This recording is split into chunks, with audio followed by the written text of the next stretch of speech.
എങ്ങനെയുണ്ട് chicken? Taste ഉണ്ടാ? Super ആയിട്ടുണ്ടാ? ഈ ടേസ്റ്റ് ചിക്കനിൽ ആദ്യം നമുക്ക് ചിക്കൻ ഒന്ന് കഴുകി വെക്കണം. അതിനുശേഷം എന്തൊക്കെയാണ് ചേരുവ നോക്കിയാലോ.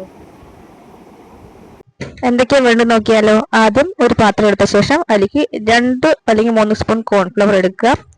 കോൺഫ്ലവർ എടുത്ത ശേഷം നമുക്ക് അതിലേക്ക് ആവശ്യത്തിനുള്ള പൊടികൾ ആഡ് ചെയ്യണം. എന്തൊക്കെ പൊടികളാണ് നമുക്ക് നോക്കാം. ആദ്യം എൻ്റെ കയ്യിൽ കുറച്ച് chilli chicken masala already stock ഉണ്ടായിരുന്നു. അത് ഞാനൊരു സ്പൂണോളം ഇട്ടിട്ടുണ്ട്. അതിലേക്ക് നമ്മൾ കാശ്മീരി ചില്ലി പൊടി ഇട്ടിട്ടുണ്ട്. കളറിനായാലും എരിവ് കുറവ് കുട്ടികൾക്ക് മതിയല്ലോ, അപ്പൊ അത് ഇട്ട് കൊടുക്കുക. അതിലേക്ക് ഒരു തുള്ളി മഞ്ഞൾപ്പൊടി ഇട്ട് കൊടുക്കുക. മഞ്ഞൾപ്പൊടി ഇട്ടിട്ട് നമുക്കിനി കുറച്ച് ഇഞ്ചി വെളുത്തുള്ളി പേസ്റ്റ് നമ്മൾ അരച്ച് വെച്ചിട്ടുള്ളതിൽ ഇത്രയും ക്വാണ്ടിറ്റി മതി. ഇത്രയും ഇട്ട് കൊടുക്കുക. അതിനുശേഷം നമുക്കൊരു കുറച്ച് ആവശ്യത്തിന് ഉപ്പിട്ട് കൊടുക്കുക. അതിൽ ആവശ്യത്തിന് ഞാൻ തൈര് ഇട്ട് കൊടുക്കുന്നുണ്ട്. തൈര് ഇട്ട് കൊടുക്കുന്നതിന്റെ വീഡിയോ ഇതിൽ കാണുന്നില്ല, അപ്പം അതുകൊണ്ടാണ്. അപ്പൊ തൈര് ഇട്ട് കൊടുത്ത് ഇതുപോലെ നന്നായിട്ടൊന്ന് മിക്സ് ചെയ്തിട്ട് നമുക്ക് കുറച്ച്, അതായത് വളരെ കുറച്ച് മാത്രം വെള്ളം ഒഴിച്ചു കൊടുക്കുക. ഒരു കട്ടിയായിട്ടുള്ള ഒരു നമുക്കൊരു മിക്സ് ആണ് വേണ്ടത്.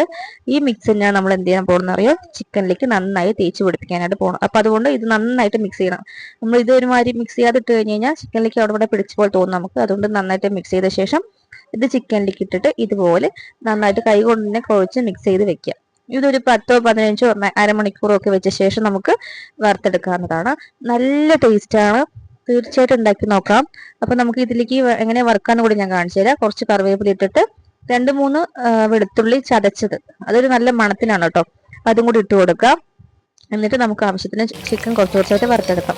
ഇനി വറുത്തെടുക്കുമ്പോൾ ശ്രദ്ധിക്കേണ്ടത്, ചിലർ ഓവറായിട്ട് വറുത്തെടുക്കും, അപ്പോൾ ഒരു കട്ടി പോലെ തോന്നും. അപ്പോൾ അതുപോലെ നമുക്ക് വെന്ത് കിട്ടണം എന്നൊരുമാതിരി വേവരുത്, ആ ലെവലിൽ എടുക്കണം. അപ്പോൾ അടുത്ത വീട്ടിൽ വീണ്ടും കാണാം. Tata bye bye, see U.